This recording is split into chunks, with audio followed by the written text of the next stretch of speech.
I am so excited to have Ross Bentley on the podcast this week.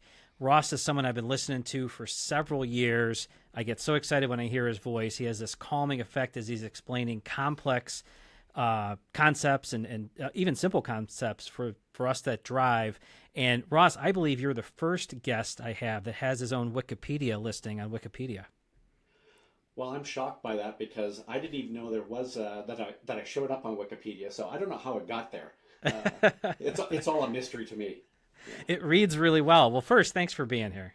My pleasure. It's always fun to talk. Well, we're talking about motorsports, so hey, it's fun. It's a good way to spend some time for sure. Yeah. And for those that can't see me on the podcast, I have a huge smile on my face because this is great. We're going to learn more about Ross's background, but for those of you who are familiar with Ross and his books and his podcasts and some of the chalk talks that he does so much for our industry, helping drivers understand how they can get better, learn more about themselves, learn more about their cars. And if you're listening to this and you don't know who Ross is, by the end of this episode, you will. And I encourage you to take some steps to learn more about Ross and all the great speed secrets he shares. Pretty soon, there won't be any secrets left. You've shared them all, right, Ross? That's the idea. I don't think there should be any secrets to this. Actually, that's kind of my philosophy in a way is we should all know everything, and then it's really how you apply it that makes the difference. So I don't want to hold anything back.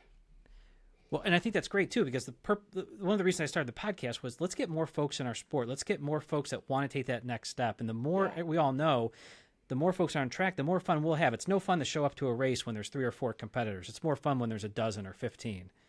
Yeah, and it's even worse when you finish 4th and there was only 3 cars there, right? Oh, it looks like you've read my racing resume already. No. Yeah. Well, let's have you tell listeners a little bit more about your background. Go back to the days when you were behind the wheel competitively, and then up through what you've been doing now with the podcast and all your great books. Wow, how to make this short.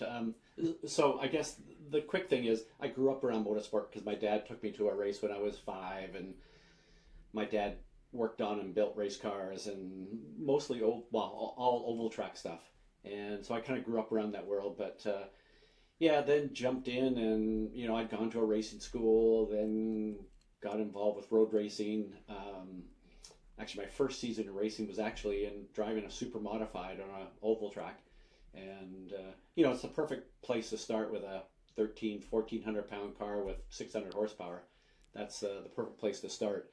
And, but, then started road racing and moved up through the ranks of Formula Ford to Formula Atlantic to always trying to get to that next level to go to Indy cars, and struggled for a long time. I mean, like many racers, had no money and just tried to figure out how to get to that next step, and trying to find sponsorship and learning about the business side, and kind of jumped around from series and cars to teams, just trying to get to that next level. And I'd say that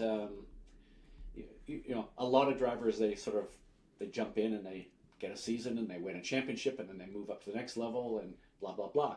Well, I never did that because I'd never had the budget to do a full season. So it was really, could I do a couple of races here, impress somebody, see if I could get that to the an opportunity to move up to the next level. But eventually got to the point where I had probably gotten the same experience that some drivers gained in, let's say, 5 years, but maybe it took me 8 or 9 years to get there.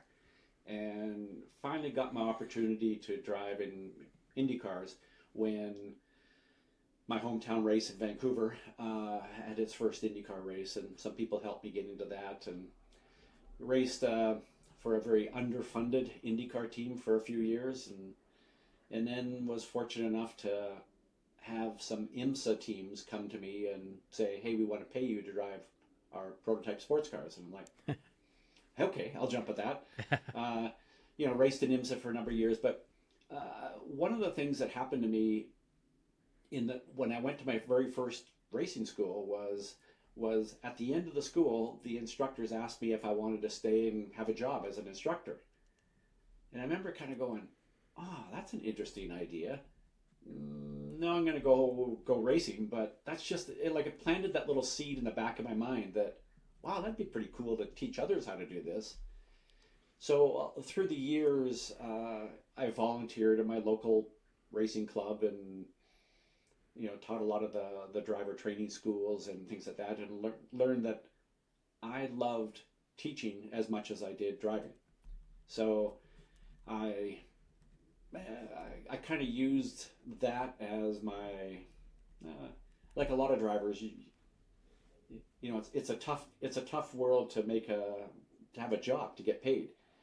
So I used teaching other people how to drive as sort of my backup job for a while, and got a lot of great opportunities to do a lot of different types of driver training. Everything from racing, obviously, but high performance driving, to safe driving skills for corporate fleets, to training police and firefighters and military, taught Navy SEALs how to drive, that kind of stuff. And so that was sort of my, I hate to use the word or the phrase fallback kind of thing, profession, but it was what I was doing to try to help support me while I was trying to make my career as a race driver.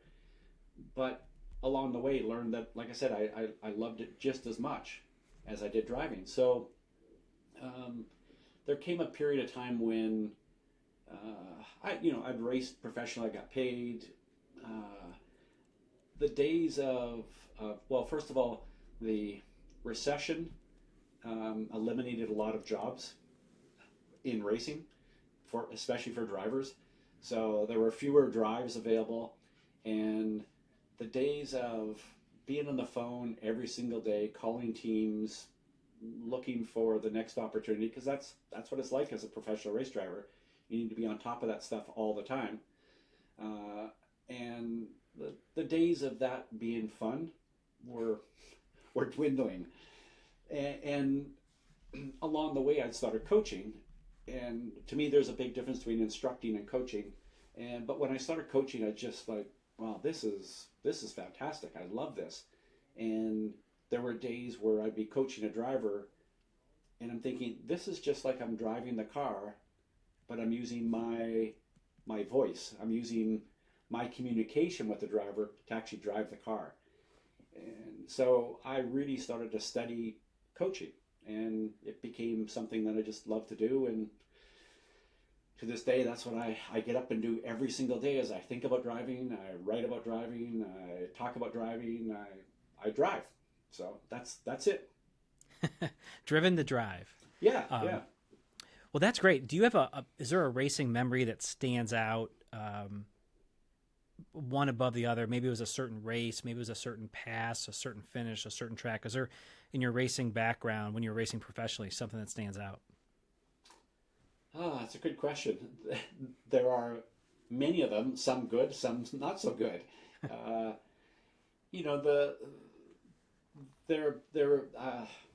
I'm going to say winning Daytona, the 24, was a big deal, partially because it was a combination of being fast. I mean, you have to be fast to be competitive, but we outsmarted the competition, and we didn't have the fastest car, but we just played the strategy super well. And I was there with a couple of rookies in my car who I when we won our Rolex watches, I kind of looked at them and said, sorry, but you haven't paid your dues, because I had done that race 11 times by that point before I won it. And but it was just, we played it really smart. We pushed other people just enough to make them make mistakes. We didn't make mistakes. We got real smart and lucky at the very end of the race when we had a malfunctioning brake light that we should have got black flag for. But between the team manager and I, while I was driving, I decided that if I reached over and turned on the rain light every time I applied the brakes, the officials wouldn't notice. And drove the last hour and a half flipping the rain light on and off. And so essentially we had brake lights, and we didn't get black flagged, and that's why we won the race. So that was really satisfying just because of that. But I'll say it. I've had wins as a coach that have been just as rewarding, and in some ways even more rewarding because in some ways it's almost easier to get in the car and do it. But to figure out how to help somebody else do it, that's it's just another level of how do I make this work, and that's what I enjoy doing. So yeah, I've had a couple of big wins, like or even when I coached 3 16-year-olds at Daytona in the 24, Mm-hmm. and they had a super strong finish, never made a mistake. People predicted that they would mess up, but that was super rewarding. I've had drivers winning, IMSA races, and I've had drivers win NASCAR races and flat track motorcycle racing and all sorts of different things. And like I said, it's just as rewarding. Oh, and by the way, I've had times where I'm at a HPDE event and working with some novices and seeing that light bulb go on when they get something. And it's like, oh, that's just as good as winning Daytona. So, and I'll say that having worked with some, like the Tyrac Street Survival program, and you work with somebody in a program like that, and eventually, you get a message from a parent saying, "Hey, you saved my kid's life." Well, that beats winning Daytona anytime. It does. And I had two daughters that went through the street survival program. And what was Good. interesting, not only did they learn, but parents, if you're listening and you have school-aged drivers, get them there because the parents walk away learning something too. Yes. It's an amazing program. I think it's great, and thanks for being involved with it too. Yeah. Yeah. No, it's that type of thing is very rewarding, and I think not only do we save some lives, but I think we help teens come away with an understanding or a mindset of there's more to this. I think a lot of people, they get their driver's license and it's like, okay, that's good, I'm set for life. And yet Yeah. people in motorsport are always looking at how do I get better. And to me, that's a critical mindset to have with everything. Yeah, I want to go back to a part of your background. You talked about, working the phones and having to make the calls and being persistent with it. So some of our listeners are those amateur racers that have had some success and are trying to break into the next level. What advice would you give them about persistence or networking or business in general that maybe helped you or you wish you would have done? Two things. The first is use the word persistent. There was a time where I had identified a company that I thought would be the perfect sponsor. Like everything aligned. I really spent the time understanding the company. I understood what their goals were. I understood what I could provide them of value. I met with the marketing people. I did all the homework, but basically the company was just not ready financially. But I remember saying I was the VP of marketing. I remember saying, "Do you mind if I contact you again in 6 to 12 months?" And he said, "Yeah, no problem." So I did that, and then I did that again, and then I did that again, and the fourth time I think it was that I did that, which was probably 2 to 3 years down the road, they said yes. And I remember him saying to me, "It's because you were politely persistent." And I thought, okay, that's the key there. Like if I'd been persistent to be a pain in the what, that would probably not have worked. If I'd been so polite that I just backed off and said, okay, I wouldn't have got it. But it was being politely persistent. So I think that was a big learning moment for me. And the second thing is something that I wish I'd learned earlier was I spent a lot of time really understanding and studying marketing, and a lot of people think sponsorship is all about, well, I have a need, you should help me with my need. Turning that around and going, no, the company has a need, I need to figure out how I can help them, how I can fulfill that need. And So that was an important thing. So I really understood marketing and sponsorship that way. But one of the things that I didn't do enough of early on was I didn't surround myself with the right people. And I think that's the biggest thing was when I learned just to I, I almost hate the word networking because it sounds, I don't know, in my mind it sounds just slightly sleazy, because you're there for, like you're there to take something from somebody. But really what happened in my career was not soon enough and not early enough, but I connected with enough of the right people who eventually went, and I guess they saw the how badly I wanted it, and maybe that I was politely persistent, that they went, okay, we're going to help you. And that's when things started to change for me. So I would say, yes, be politely persistent, but also connect with the right people. Not in a, I'm going to connect with you so you can help me and I can suck everything out of you, but help them get what they want out of motorsport in a way that benefits both of you. So I think that's the one thing, is just if you have the right people around you, things will work out. Great advice. There's another bit of advice. If you could explain this to people, I think you could be a millionaire. How'd you get 3 16-year-olds to listen to you? Well, pick the right 16-year-olds. First of all, I was not their dad, so maybe that's the first thing. And I had coached them, all three of them. One of them for almost 3 years by that point. The other two for a year and a bit as they come out of karting and into Formula cars, and then they're going into this. And the three fathers kind of wanted to put this program together and asked me to work with them, and because I already had a coaching relationship with them, they were going to listen to me. So maybe that was my unfair advantage. Yes. And I got to say, I mean, these three, I think of them as kids, even still to this day, even though that they're in their 30s now. But it was one of the most fantastic experiences I've ever had.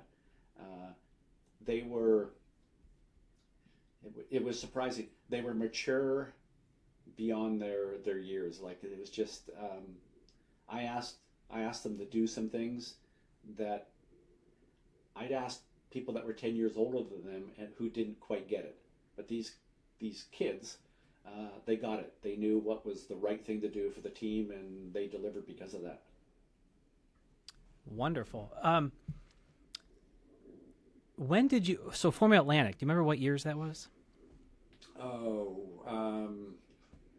81 through 86. Okay. 81. Yeah. Previous century. Wooden wheels, leather helmets. Yeah.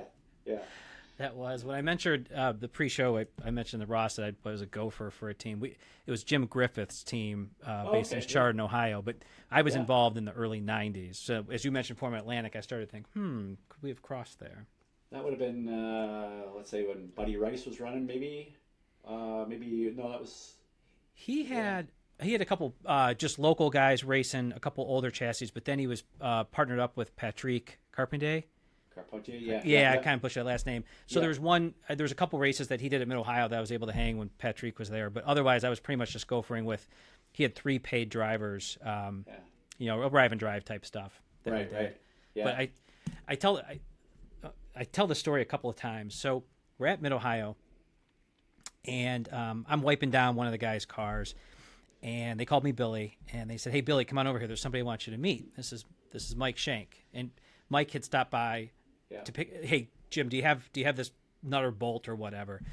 And I didn't think anything of it at the time. Right, this is before cell phones. This is before Instagram and Twitter and all this other stuff. And I think back to that, and I think, man, think of the opportunities I had, and how could you capitalize on things like that?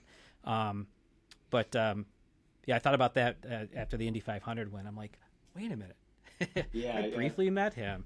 So when I talk to younger folks, I'm like, listen, if you get an opportunity, do what you can to make those connections and be able to maybe reach back out and stuff, because you never know where people are going and where paths will cross.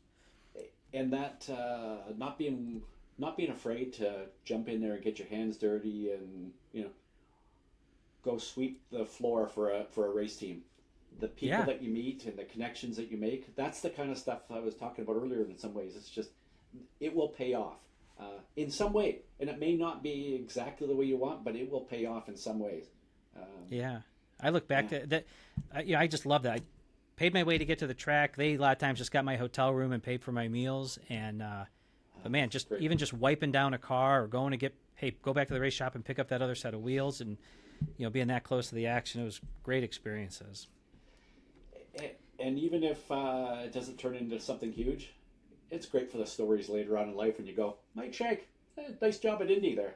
Yeah, Yeah, yeah. nice job at yeah. Yep, exactly. Well, you seem to be the busiest guy in motorsports, because I follow you on Instagram, and it's a picture at this track. It's your shoes on this plane. It's a window out the airport. You travel a lot. You do a lot of things. You must be the busiest guy in motorsports. Well, I don't know about the busiest because I think everybody in motorsport is busy.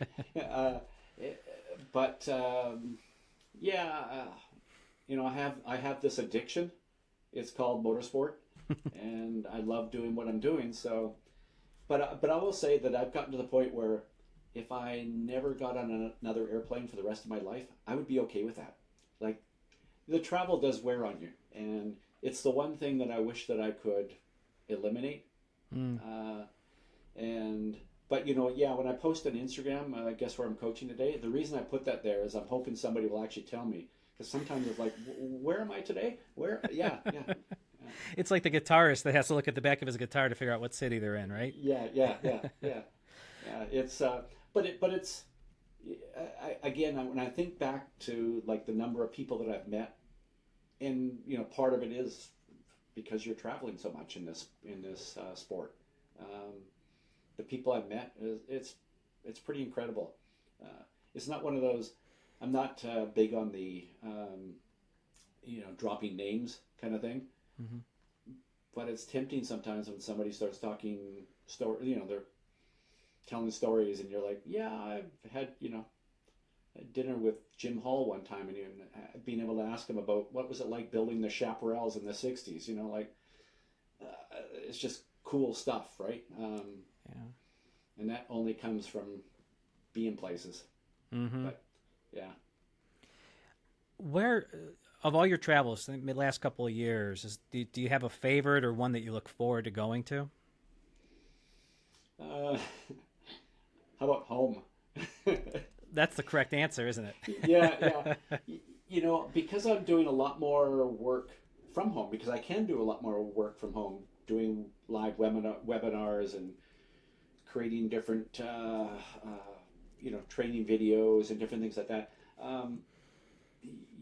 It's possible now for me to do what I love to do, and writing, obviously. So I'm, able to do a lot more of that from home, and yeah, I enjoy when I get home. I have my little hobby car that I fiddle around with and have some fun with, and so there's that. Now, I don't get me wrong. The travel to a track can be a little challenging at times. I just had just over a week ago. I had let's see, I got to the airport at 5:30 in the morning and arrived where I needed to be at 6 a.m. the next day, and then had to do a day long seminar, and then out for dinner with a group of people. So I went from getting up at 4:30 in the morning on Friday. I got to bed at midnight on Saturday night because of flight cancellations and delays, and so there's some of that is yeah, it's not so much fun. But I'll tell you that when I got a chance to do my day long workshop with this group of 100 driving fanatics, fellow driving geeks, I just had an absolute blast doing that. And so you said, where do I look forward to going to? The next track, you know, and actually my next track will be Buttonwillow in California. And Buttonwillow, for those of you who have been there, you know what I'm talking about. It is not the nicest place in the world. I mean, the track is fantastic, but it's kind of out in the middle of nowhere, and it can be a little dusty and dirty and kind of ugly that way. But I'll have a blast there. And then, a week or so after that, I'll be at Watkins Glen, and then I'll be at Laguna Seca, and I'm not doing too much. Well, actually, later this summer I'll be at Spa and the Nürburgring. So I'm pretty spoiled that way, and I don't forget that. Like that part that's pretty special. Even though the travel getting there can be ugly, when I get there, whether it's Buttonwillow or the Nürburgring, It's worth it. Yeah. Yeah. Let's talk about coaching for a couple moments. For someone that's not really familiar with how can they use a motorsports coach, can you step through how somebody and why somebody would use a coach? Well, the why I think is pretty simple. You want improvement, and really want improvement. I know drivers who say they want improvement, and this is not meant to be a knock or anything against them, but there are people that are like, yeah, I want to improve, but they don't really want it enough to be able to do what it takes. And yeah, I mean, a good coach is not inexpensive. So there's an investment there. But the good thing about a coach is what you spend on a coach, the knowledge you gain from that will last forever. You could spend the same amount on a set of tires, and yeah, they'll make you faster until they're worn out. So, so the simple answer of why is just, the driver wants to improve.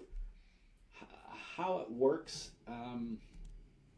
I don't believe that there's a one size fits all here. Bill, if you contacted me and said, hey, I want a coach, like I'm interested in having you coach me, we would go through a process of me asking you questions around me understanding what your strengths and weaknesses are, and me understanding your strengths, what you do well, is just as important as knowing what it is you think that you need to improve. So there's a process there of me digging in and trying to figure out what it is you really need, and then I have a very large menu. When you go to one of those restaurants where they give you a menu and it's like 28 pages long, Yeah. and there's 400 things you can choose from. That's kind of what I have when I go coaching. I have all these different strategies and tactics that I can use with you, and it may be, for example, you may say, you may help me understand about you that you're just working on trying to go faster. Because the way I look at it, there's speed, there's also racecraft if you're a racer, and then there's sort of track and car knowledge as well. And how I would approach that are all different. They're all different, and so me understanding what it is that you want, and then us figuring out the best way to do that. If it's outright speed, me working with you at a test day where we have some flexibility in the schedule is way more valuable than me coming to a race weekend and it's you jumping into a car in a champ car race or something. It's like, well, I can help you a little bit, but it's not the most efficient way for me to help you with speed. Now, if it's racecraft, I need to be with you at a race. So, and racecraft, by the way, can be even just how you approach the whole event. From everything from how you eat and how you sleep and how you interact with the team, all those things. So I work with all of that, and then there's some of it that are physical skills, whether it's it's working on. And by the way, I should have said this earlier. When I'm digging in the very beginning, I'd say, can you send me some in-car video? Can you send me some data? So that I do a lot of homework before we'd even get started. and then it's, I work with you, and at the end of that, whether it's a day or a weekend or multiple events throughout a season, I provide a written report that's kind of here's what we worked through, just to keep it so you don't forget it and have to relearn it again.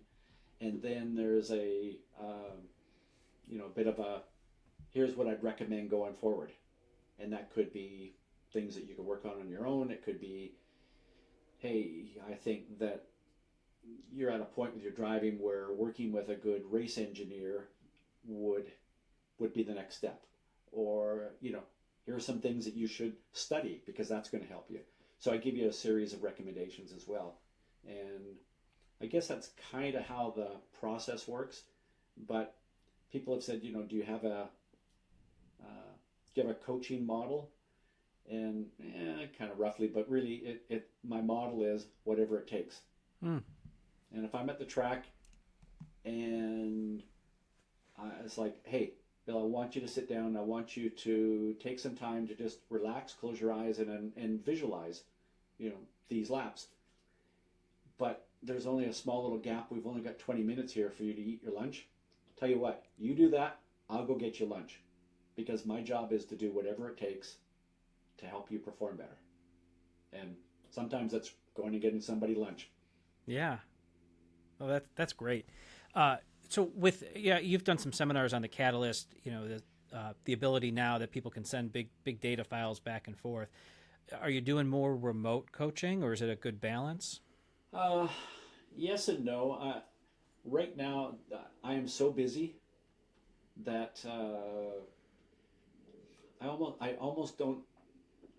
I shouldn't say almost. I pretty much don't have time to do that right now. I've had to learn how to say no to some things, just because, there's just a limit to how much I can do. Well, I could take on more and do a mediocre job at it, but I don't want to do that. So No. I've done that. I've done that where I've sat down with somebody's video or their data and gone through and presented them with, here's a report, or here's something that you can work on based on this. And I'm going to say that it is getting closer and closer to the day where I can do a lot of stuff remotely, using various tools now with technology that I have sat in a hotel room in Sebring and watched live telemetry of a car going around the track and in-car video. And, the only piece that I kind of miss is being able to look at the driver's eyes and their facial expression to kind of read their confidence and their emotions and all that kind of stuff, their state of mind, which is all just as important. But, I guess I can do that with Zoom now. And so it's getting closer and closer to be able to do, I'm going to say, real live coaching remotely as well. But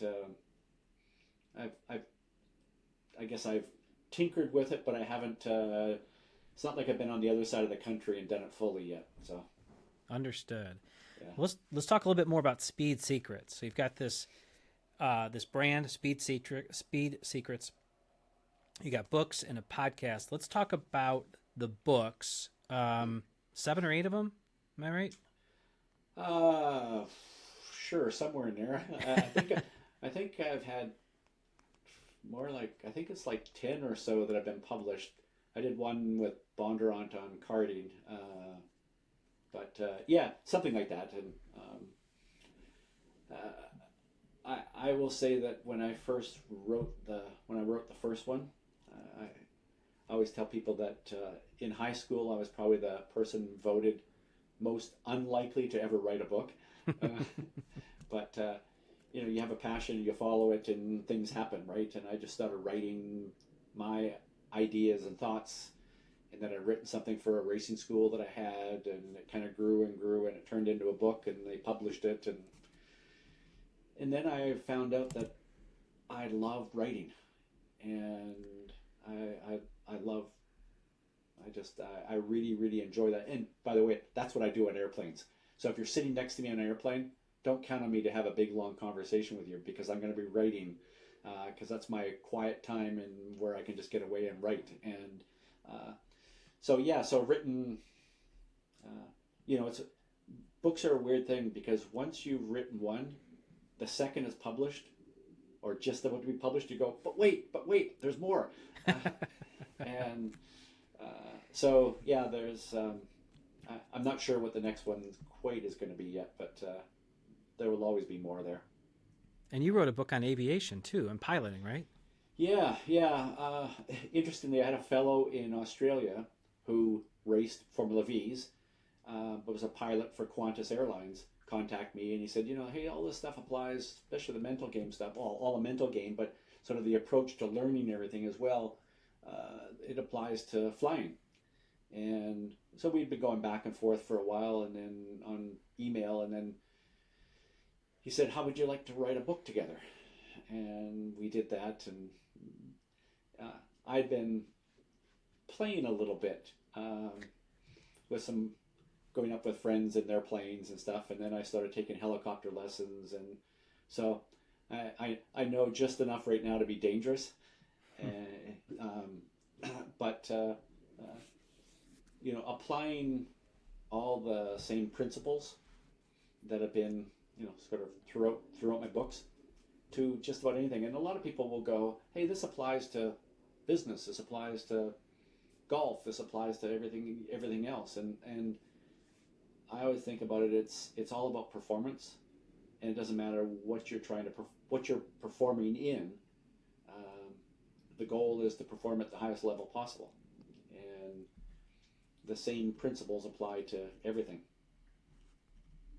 And I guess that's where I've sort of jumped off of just the books, but into podcasts and writing for other magazines and other websites, and doing other kind of training videos and all sorts of things. And that's the funny thing is that when I'd written this first book, which I never really thought of it as a book until somebody told me it was, I'd kind of put some title on it, but throughout it I put these little, I guess they were like sort of a recap of an idea, and it was just a short little thing, and that was a speed secret. So the publisher said, well, we're going to name the book Speed Secrets. And I'm like, okay. And then, then another book, and then eventually that sort of turned into my business, which, it's grown and grown. And I think if somebody had said to me, whatever it was, 20 years or so ago or more, that this would happen, I wouldn't have agreed with them. So yeah. Well, let's talk about that progression from the writing into the podcasts. It's a great podcast, and over the years you've done it, you've interviewed folks that have shared their stories, folks that can help others. And lately, you and Jeff Braun have been doing No Dumb Questions, which I think is great because you cover topics that people want to know about but might be a little bit too afraid to ask. So let's talk about that a little bit more. And I know you took a little break from the podcast too. There's a lot of folks disappointed about that, but it's great to see that they're back again. What do you enjoy most about the podcast? If you had any advice for folks that haven't listened yet to start listening to some, where should they start? Well, I'm going to say that the reason I started the podcast was there was a little bit of selfishness there. Some of it was I enjoy communicating through writing. And, I do a lot of seminars and workshops and speeches and things like that. So I have to communicate verbally as well. I always felt like, I know that I could always improve on the verbal communication side. So I thought, podcasts would be a good way to practice. And it's a good excuse to be able to connect with people and talk to them. Mm-hmm. And I would say that some of the people that I had on as guests were people that I've known through motorsport for many, many years, but never really had a chance to really sit down and have a somewhat in-depth conversation with them. And a lot of times I'd have somebody on the podcast that were somebody that I'd see at the track and go, "Hey, how you doing? Hey, great, good luck this weekend." That would be the extent of our our relationship. And then I have him on the podcast, and we'd talk for 30, 45 minutes or something like that. And all of a sudden, it was just a great way to make that connection. And I also got a chance to have people on that I never would have had a chance to have on my podcast. That's all the good side of things. The bad side is, Bill, as you know, and we talked briefly about this before we got started, is a podcast is a big commitment. And with everything else that I was doing, it was just getting to be too much to try to keep up to it on a weekly basis. And so I had to stop that part, take a little break. And then Jeff Brown, who's one of my best friends in motorsport, we were talking one day, and we were just talking about how many times we get an email from somebody saying, hey, I have a question for you. And one of my favorite podcasts that I like to listen to is a podcast called No Stupid Questions with Angela Duckworth and the guy that wrote Freakonomics. It's a really good. They take a question and they answer it, and they have a really good relationship and great fun together. And Jeff and I were talking one day, and we're like, why don't we do this? And the great thing about it is it won't take any preparation. We can just get on and go, here's a question that I've gotten recently, let's answer that one, and you answer that one, and let's record it and pop it out. So we have a lot of fun doing that. So they're good, and it's one of those things where I learn something from Jeff every single time we record one. It's a lot of fun that way. Yeah, well, I know a lot of folks enjoy them, learn from them, makes everyone better on track as well. And let's talk about the webinars. And so you've done those. How often are you doing those? Not often enough. How's that for an answer? Yeah. Because I enjoy doing them, and I will say that in the beginning, coming from the world of standing in front of a group of people where I can interact and I can even ask the audience questions. When I first started doing webinars, I found it really, really awkward to be talking to this screen and not being able to look at people's eyes and their faces and know that what I just said connected with them or not. So it's a learning experience for me, but I would like to do more of them. They take a lot of time. For the way I like to do them, they take a lot of time to prepare them. And I just did one earlier this year called the Cornering Masterclass, and it was actually a 3-part webinar. And it's something that I had been, I really probably started to work on it was like 6 to 8 months beforehand. Started working on it, trying to get the right outline, trying to get the right flow, what information to include. And in any of these things, it's not a matter of what to include, it's a matter of what not to include, because you can't include everything. Yeah.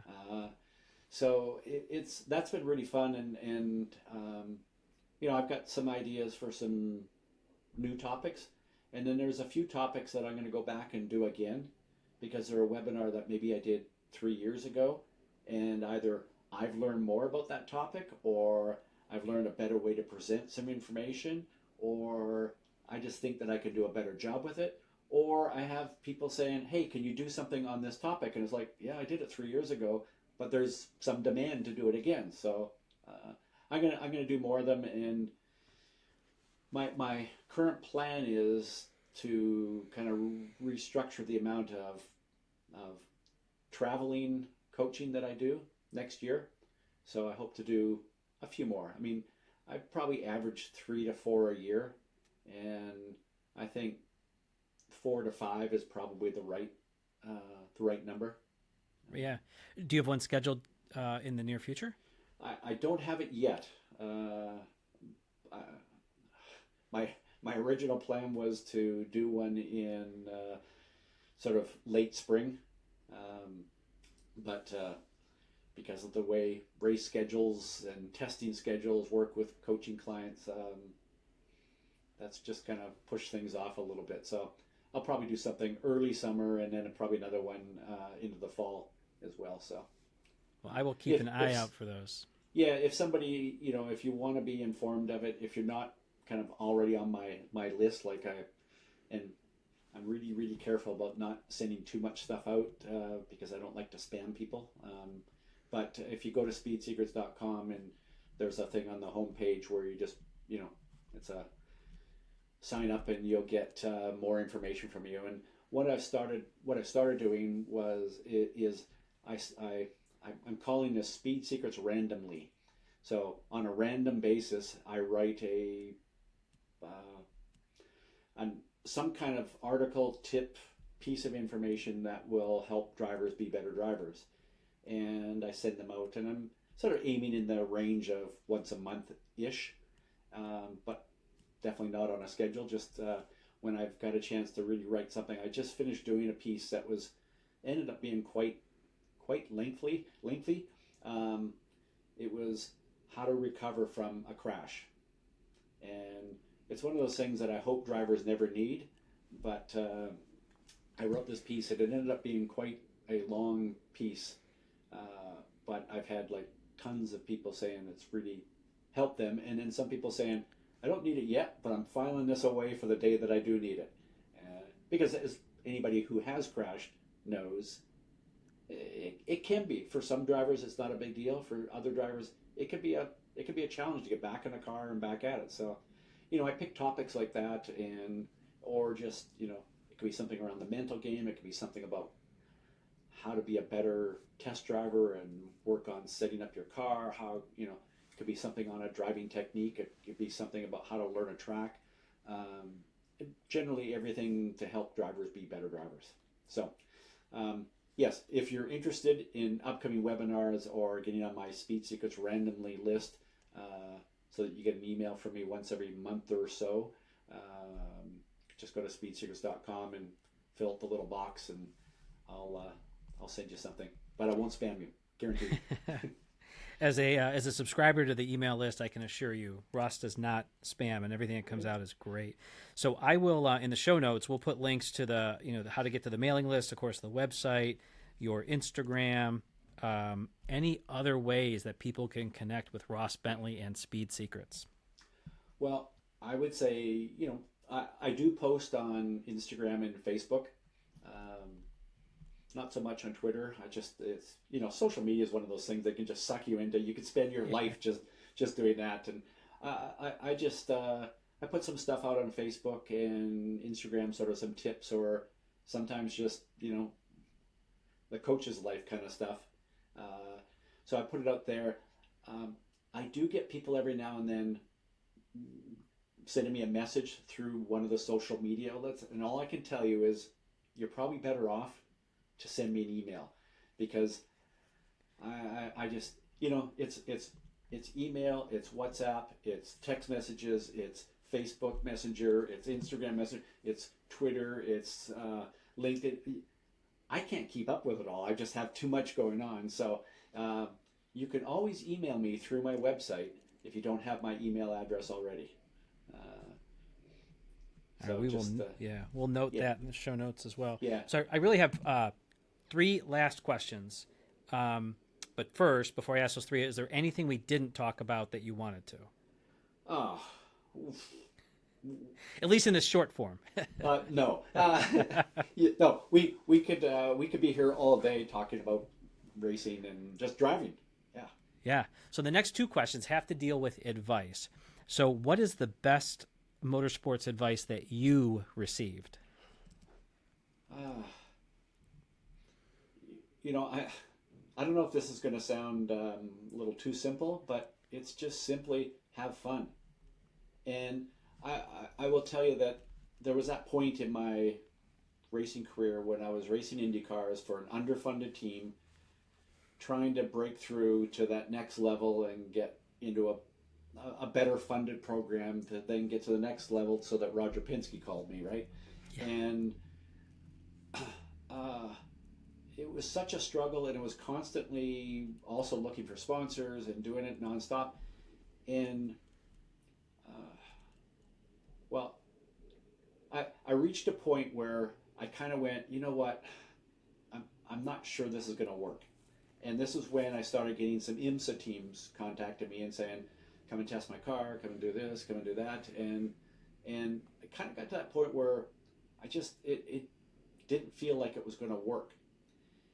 But I still had half a dozen, 8 races to go that season. And I thought, you know what? This might be the end of my IndyCar program. So I'm going to enjoy it while I can. I've dreamt of driving IndyCars my entire life. Yes, this is not the best IndyCar. It's not the fastest IndyCar. But it's an IndyCar. And I'm racing with guys like Emerson Fittipaldi and Al Unser Jr., and Michael Andretti and Nigel Mansell and all these guys, all right? And I just relaxed and I focused on having fun and enjoying driving. And guess what? I drove better. Ha.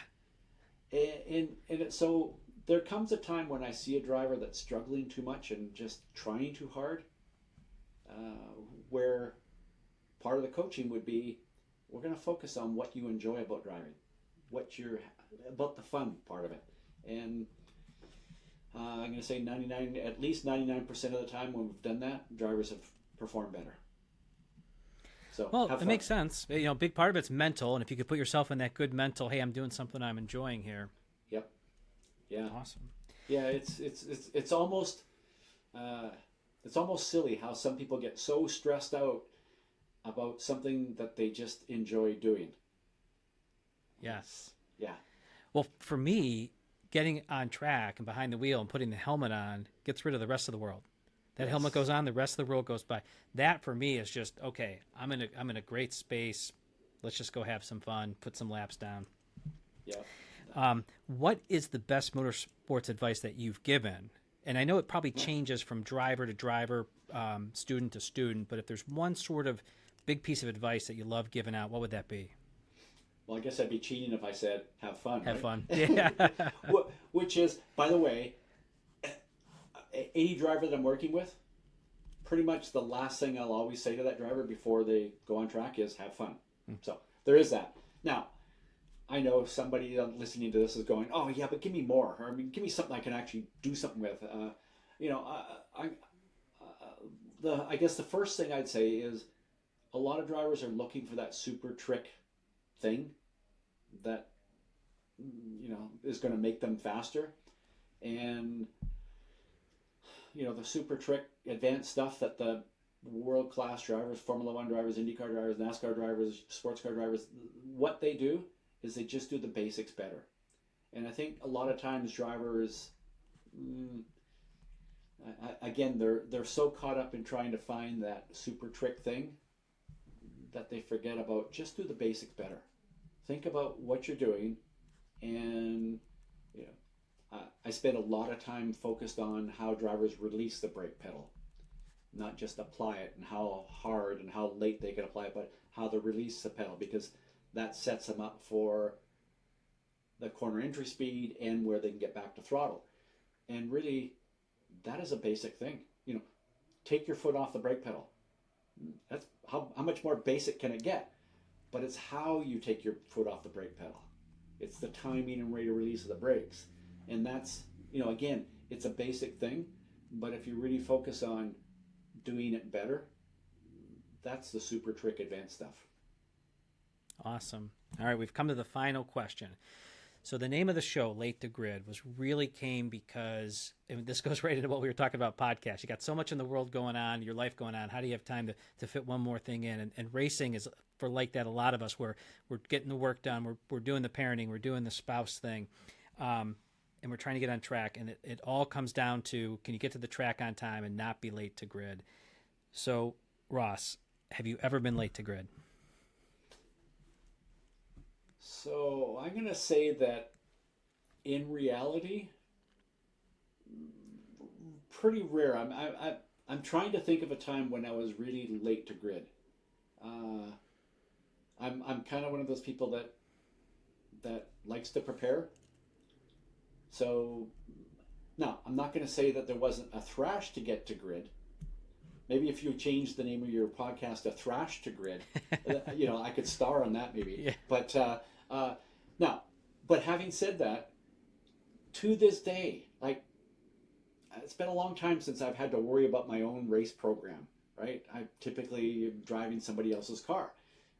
but there are times when I will wake up in the middle of the night and I'm having to me it's a nightmare of, they're calling cars to grid and I'm rebuilding the engine. Ooh. Like I'm still putting the car together and I'm like thrashing and trying to get out there, and the cars are leaving the grid, and now I'm like finally getting the last bolt on, and I jump in the car and I go out and I'm like half a lap behind the field, leaving the grid. So in my mind, in my dreams, I'm late to grid way too often, and maybe it's that part of me that likes to be prepared. That's the nightmare for me, is being late to grid. So that's I'm sure there have been times when I've been a little late, but generally not too bad. Well, that's great. That just speaks to a great piece of advice you just shared: preparation. Yeah. And as the saying goes, opportunity meets preparation, I think is what it is, right? I think so. Yeah. Something like that. So yeah. Well, but don't dream about it. No, we don't want that to become a reality. Yeah. Well, Ross, it was great having you on today. I appreciate you sharing some speed secrets, some ideas here, your background with our listeners. And I'm going to strongly encourage those listening to head on over to Everything Speed Secrets to learn more about just learning a little bit more, becoming better on track, and most importantly, having fun. So thanks again. Thanks, Bill. Really appreciate it. Have fun.